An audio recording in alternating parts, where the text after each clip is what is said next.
The following podcast contains mature language and discussions that are not suitable for younger audiences.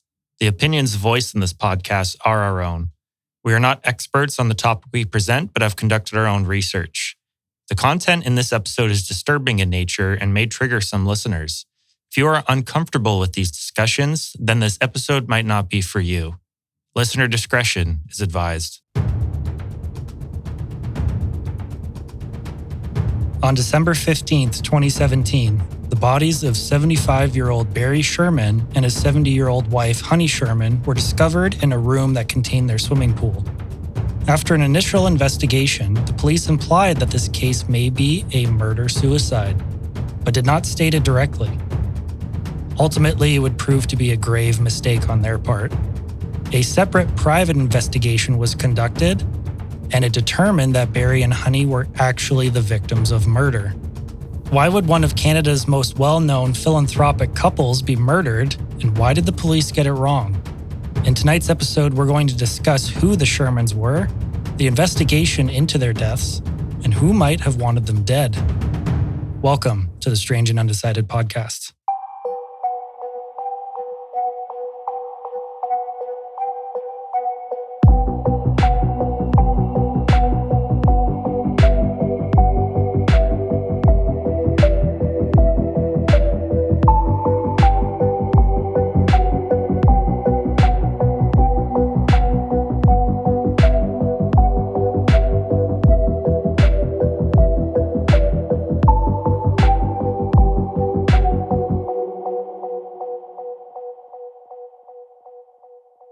Hello, and welcome back to the Strange and Undecided Podcast. I'm your producer and host, Jarrett, joined by my co-hosts, Brandon, Patrick. Welcome. So for tonight's case, we're diving back into the world of true crime. Have either of you heard about the case of Honey and Barry Sherman before? I haven't, no. Yes, I have. So how much do you know exactly of this case? I've actually been quite interested in this case in the past. I've done some not research, but I've looked up articles and just like the general news about it. So I do know the basics of it, but I'm excited to see what the details are of it from your investigations here. So this case was actually suggested to me by somebody close to me. So I'll leave the name out of it just for privacy's sake, but thank you for the suggestion. And with that being said, let's begin the episode.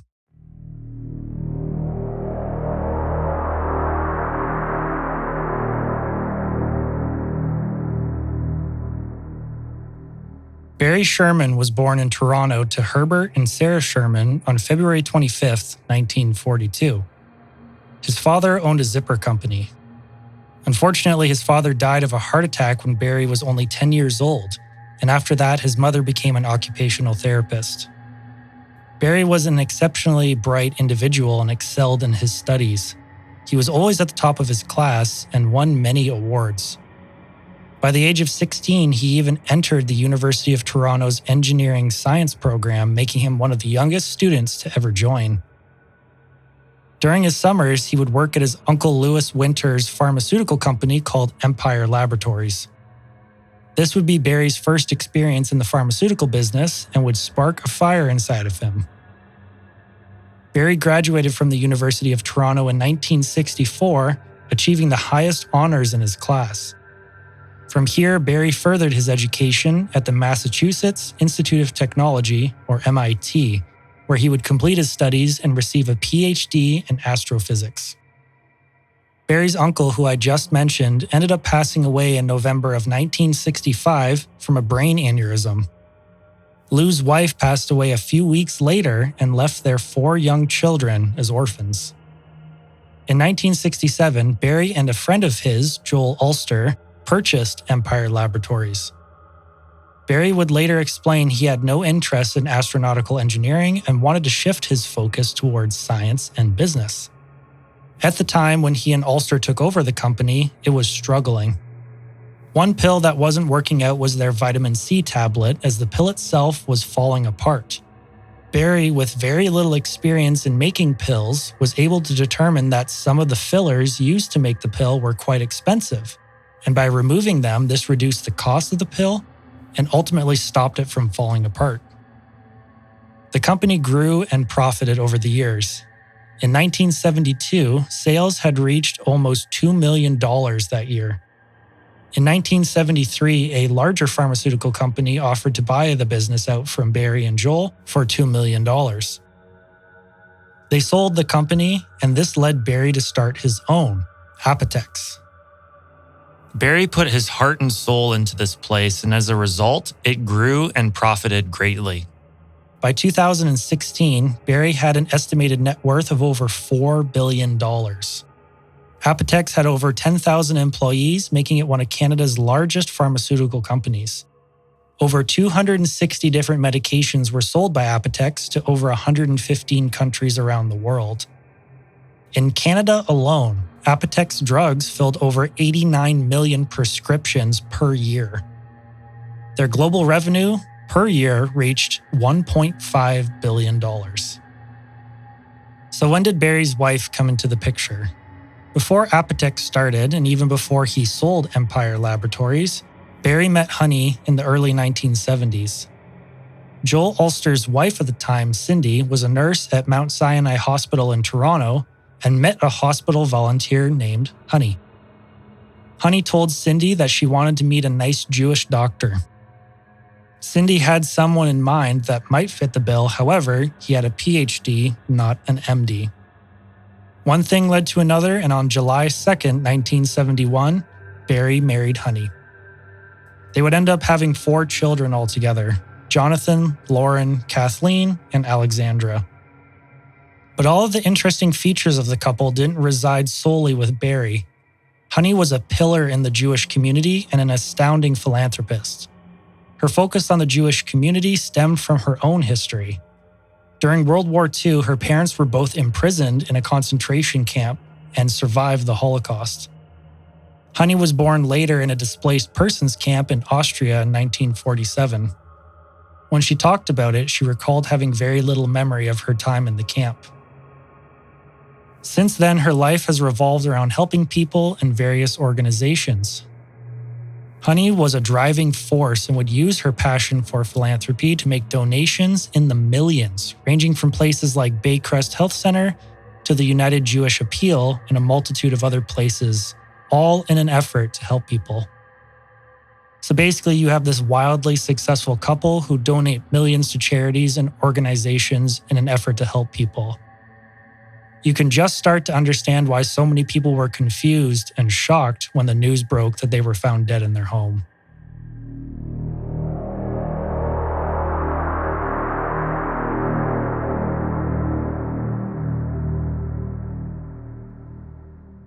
On December 13th, 2017, Barry and Honey Sherman started their day quite normally.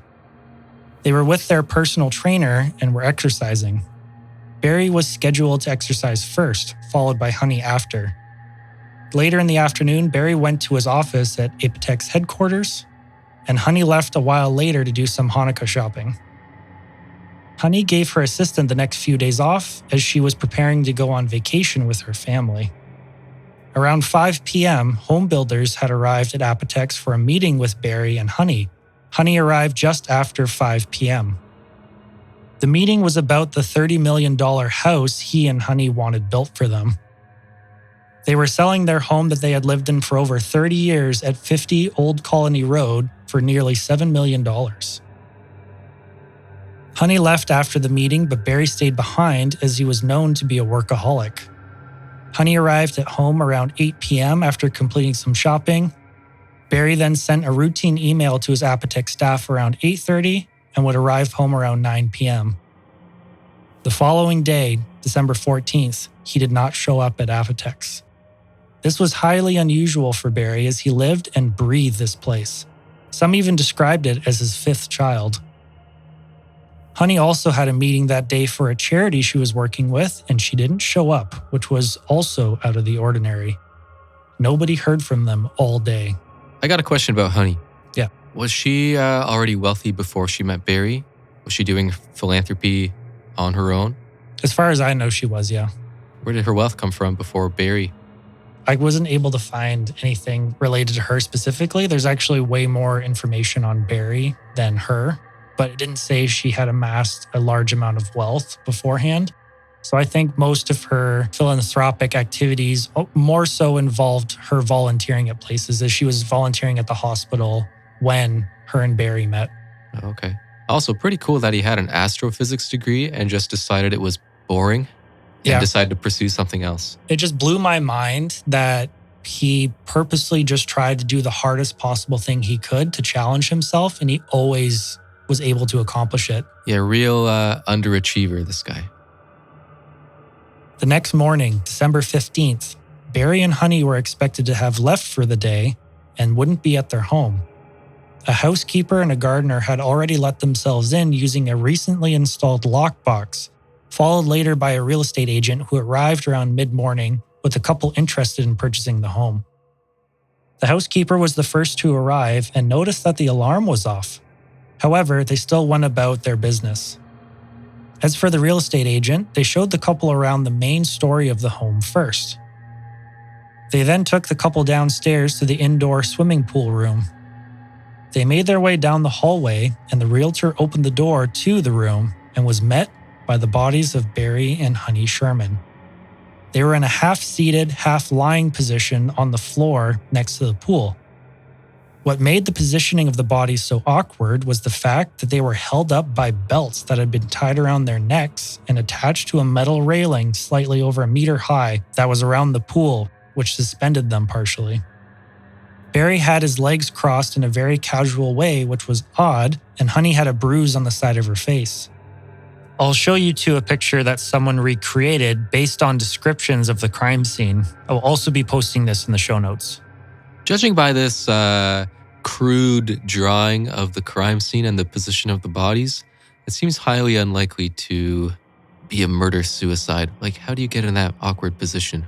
Right? So nobody knew this at the time because the police had everything under wraps and there was no information leaked to the public about the belts around the necks, anything. It just was the bodies were found. That's it. So the police kind of had full control over the situation. They weren't going to leak any details whatsoever during their investigation, which makes sense because you don't want to give out details that could potentially be used to convict somebody of murder in the future. Do you think they purposely gave misleading details for that reason? No, they didn't outright say that it was a murder-suicide. They just implied that. So the initial investigator that was talking to the media kind of suggested that. I've been having a lot of thoughts go through my mind. Through your research, did you find like what their relationship was like? Like, were they loving? Were they like, did they not like each other towards the end? As far as I know from what I've seen, friends and family said that they were a loving couple. They loved each other and they really didn't have many issues. However, there were other people that said the exact opposite. Like friends or like coworkers or acquaintances and some people who used to be close with the family. Okay. So we'll get into a little bit more of that later when we talk about potential suspects in the case. But yeah, for the most part, they were a very loving couple and there really weren't any blemishes for the public to see. Okay. Also, after living in this house for 30 years, why did they decide to build a new home? So from what I found, Honey was actually the driving force behind wanting a new home. From what I read, she said that she wanted to be closer to her family because they just had a grandchild.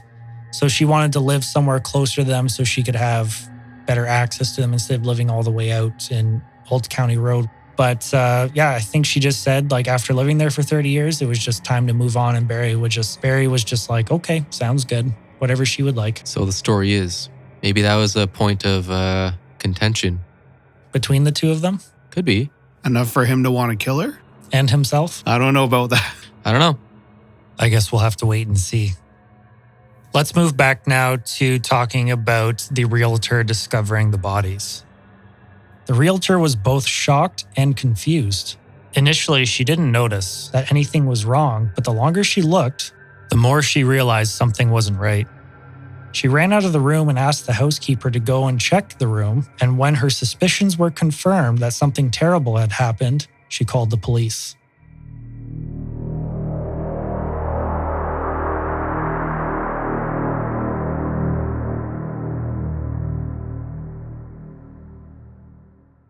The police began their investigation of the Sherman house and initially commented and said that the deaths were being treated as suspicious.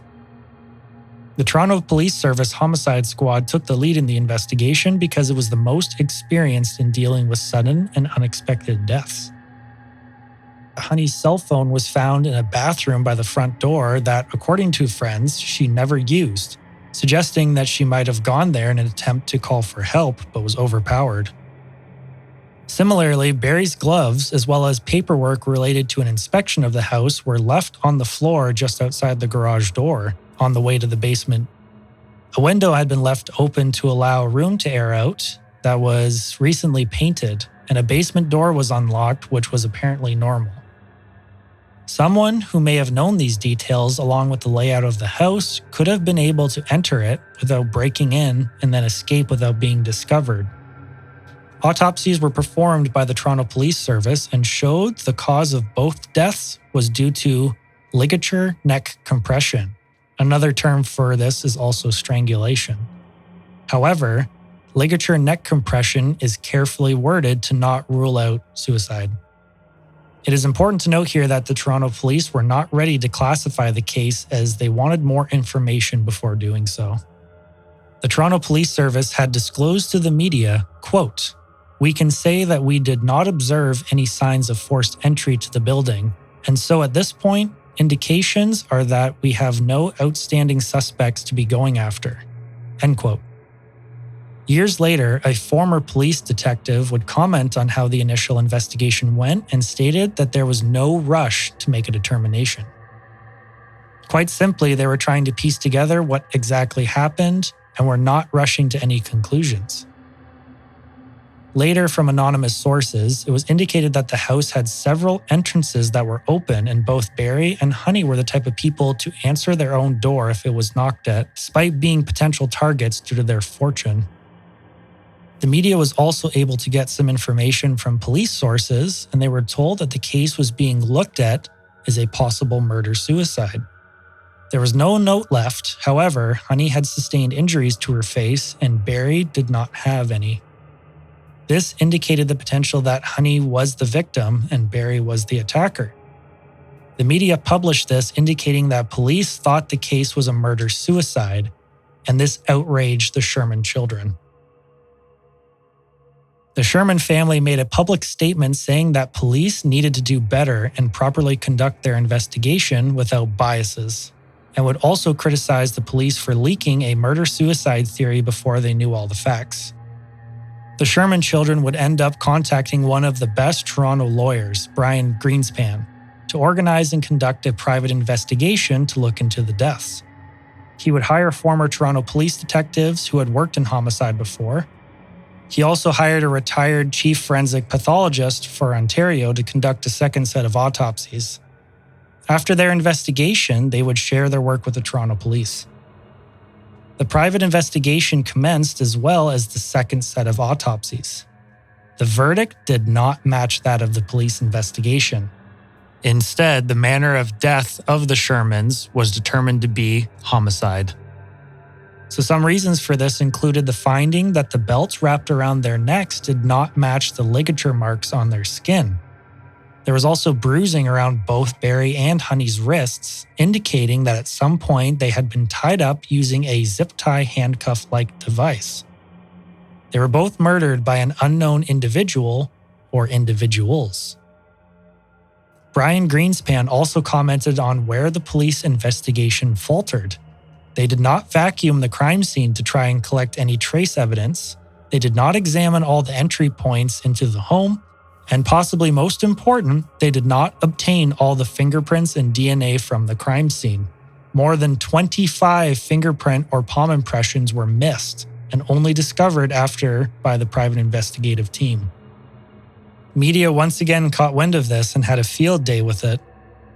They asked police to comment further, but were told they were still treating the deaths as suspicious with no official ruling. But that would soon change. In the meantime, conspiracy theories began to blossom and run wild as more and more people speculated as to what happened and why. Finally, on January 26, 2018, Toronto police held a news conference. They stated, quote, "We believe now through the 6 weeks of work review that we have sufficient evidence to describe this as a double homicide investigation, and that both Honey and Barry Sherman were, in fact, targeted." End quote. When questioned if there were any suspects the police were looking into, they refused to speak on that but ensured that everybody who may have been able to access the Sherman home prior to the deaths would be looked into thoroughly. By September of 2018, the police investigation was still ongoing with no new leads or information released to the public. All that was said was, quote, "Investigators are methodically reviewing material and pursuing different investigative avenues," end quote. So late in October of 2018, Brian Greenspan had a press conference and announced that the family were offering a reward of $10 million for any information that leads to the arrest and prosecution of a suspect in the murders of Barry and Honey. During that same announcement, he also criticized the police investigation, indicating their failure to collect important evidence. The Toronto police were infuriated by this, and Police Chief Mark Saunders later told the news media that they were hard at work, employing the help from a forensic pathologist, over 50 officers, interviewing 200 witnesses, and collecting over 2,000 hours of video surveillance from the neighboring homes. On April 25, 2019, the Toronto police said they had a working theory on the case and had an idea of what happened. This was nearly 2 years after the murders took place, and all they had was an idea.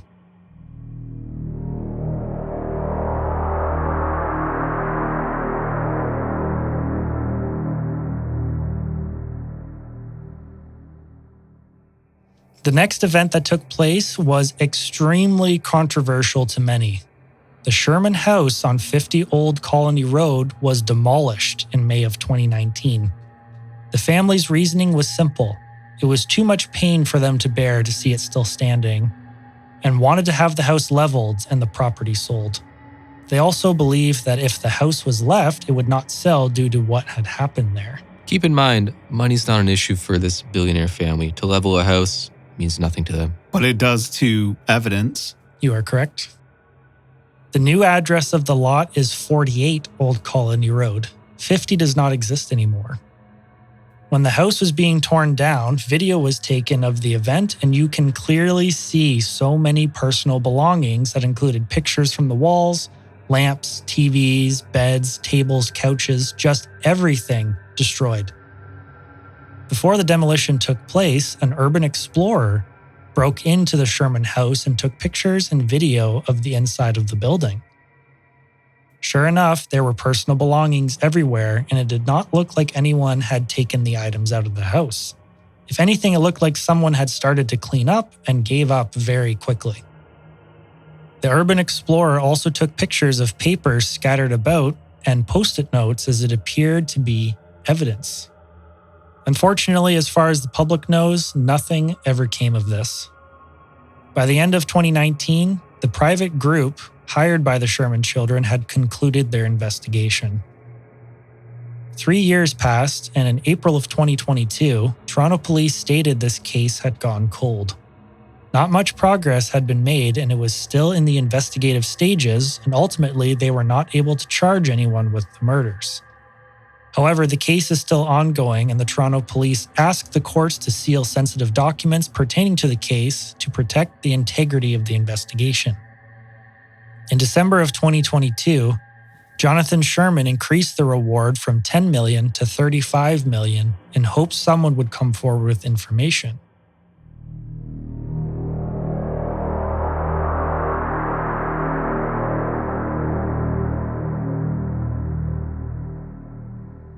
During the course of the investigation, Chief Investigative Journalist Kevin Donovan of the Toronto Star had been trying tirelessly to obtain information about the case from the Toronto police. He wanted to see if the courts would unseal documents showing who the estate of Barry and Honey went to, as well as police documents on the case. Maybe with this information, he could figure out if there was any incentive to the killing of Barry and Honey. He was refused initially, but after more court hearings, going to the Supreme Court of Canada, and finding a public document that listed who the estate belonged to, the courts unsealed some of those documents. So initially, he wanted to see from these estate documents who were the sole inheritors of the Sherman fortune. And police asked for those documents to be sealed because it was sensitive to their investigation. Basically, the investigative journalist thought something in those documents the police are looking into may be indicating that somebody on that list of who gets the money may be involved with the murder. I guess in defense of the so-called shoddy police work, like it's such a tough crime to dive into. Like just the magnitude of like who these people were and all their connections. Like where do you even start? No, it's very difficult. And I feel like what made this case more difficult was the endless scrutiny of everybody from the outside. Yeah, like if I was murdered, for example, it'd be a pretty easy case. I know like 2 people, you guys, but like the Shermans, you know, like 1 million people. It could be anybody. Yeah. The family had retaliated and asked the courts to reseal the documents, but the courts upheld their decision to unseal them and make them public information. In these documents, Kevin Donovan found that in the event of Barry's death, his fortune would go to Honey. If both of them died, the estate was to be passed directly to their 4 children, split equally. If it was somebody in the family wanting to get the estate, it would be a pretty good incentive to tear down that house. Why would you want to rip a house down when it's an ongoing investigation? You would hope that there was some tiny little hair fiber, dot of blood, something, skin cell somewhere that the police might have been able to find. Because there have been cases all over the world where they come back years later, find evidence, and are able to convict a killer years and years and years after the event took place. Why demolish the building? And interesting enough, he offered $35 million after the house was demolished. Very good point. Harder to find the evidence, right? Right. Never have to pay up. Kevin Donovan was also able to find in other documents that were unsealed that the police investigation was hampered in multiple ways. The police were focused on the theory of why Barry had killed Honey and not who killed Barry and Honey during their interviews. The misidentification of the markings on Barry and Honey's bodies also caused a significant delay in the case, as proven by the second autopsy results. Another puzzling discovery was the fact that the police never asked the Sherman family to provide an alibi for the time of the murders during the first 6 weeks of the investigation. Instead, they asked if Barry or Honey had any health-related issues that could have contributed to what happened. So are investigative journalists blowing this out of proportion to publish a good story? Or did the police have blinders on and focus way too hard on their theory and ignored everything else?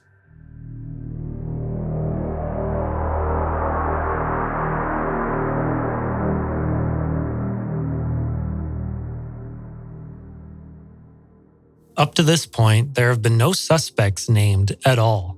But as we will find out, there were a number of people close to Barry and Honey who may have had a lot to gain from their deaths. Tune in next time for part 2 on the Barry and Honey Sherman case, where we will discuss potential suspects and how they might have had something to do with the murders. For now, that's going to end the episode for the night. If you have any ideas or want your story featured, please email us at strangeandundecided@gmail.com. As always, thanks for listening. And good night.